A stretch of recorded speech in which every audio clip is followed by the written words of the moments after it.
to know nobody gets hurt. I can't do this. Kid, stop! I'm not gonna do this. No, kid, stop! No! The story of Disclosure itself came out of a true story, and it was told to me in the late '80s as an interesting case history of problems in corporate management, where you had two very highly placed executives, one a man and one a woman, who met privately. One had gotten the job that the other wanted. They had been formerly lovers, so they had a pre-existing relationship, emerged from the room and each accused the other of sexual harassment. Who knew what had happened? How is the corporation to proceed?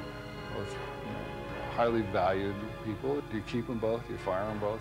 How do you figure out what went on? And I was attracted to it because it was such a complicated situation.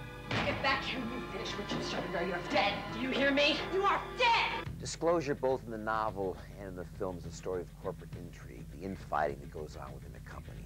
It deals with a lot of issues of power, control, and with perception, and how it can be manipulated to one's advantage. And particularly in Meredith's case, she takes a situation that could be potentially very negative for her career, and uses it to her best advantage, and is able to manipulate those around her to see it from her point of view. Why don't you come up around 7 and we'll have a drink and catch up on the business? My goal was to have it be equally balanced, so that you could truly see it, which is my sense of most sexual encounters anyway. I mean, both people have an agenda. That's why they're there. It is not usually the case that one person has an agenda and the other doesn't. That's a rape. It is a story of technological intrigue and the pursuit of power. I was interested in the notion that it's actually becoming less current every minute that men have all the power in the society and women have none. Sexual harassment is not about sex. It is about power. She has it, you don't. In my mind, the reason for the role reversal is that by taking the atypical case, what you gain for the atypicality is you gain freshness.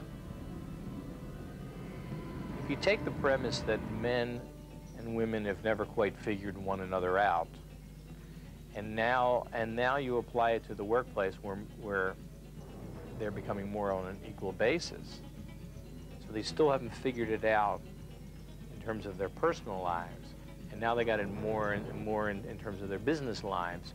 How does it all go? How do we deal with one another? Do you have a problem working for me? I'm very interested in responsibility, and I'm very interested in the ways that this country has, in my view, drifted toward irresponsibility at every level, where, no one is responsible for anything anymore. That they can come in here between me and my wife, take my job and take the family and the house that we have made. I think that it is sexually provocative, suspenseful, but a very highly intelligent drama. This is a bomb we're sitting on that can blow everything sky high. I think that Michael Crichton has written an exciting, intriguing, sexy novel, and Barry Levinson has done a faithful interpretation, and yet has branched out and found new subtleties to bring into the story. I think this is going to be a pretty exciting, interesting movie that's fun to watch, and it's going to give you a lot to think about, and maybe will get you stirred up. Poor Sanders. You have no idea what you're up against, as usual. We'll see.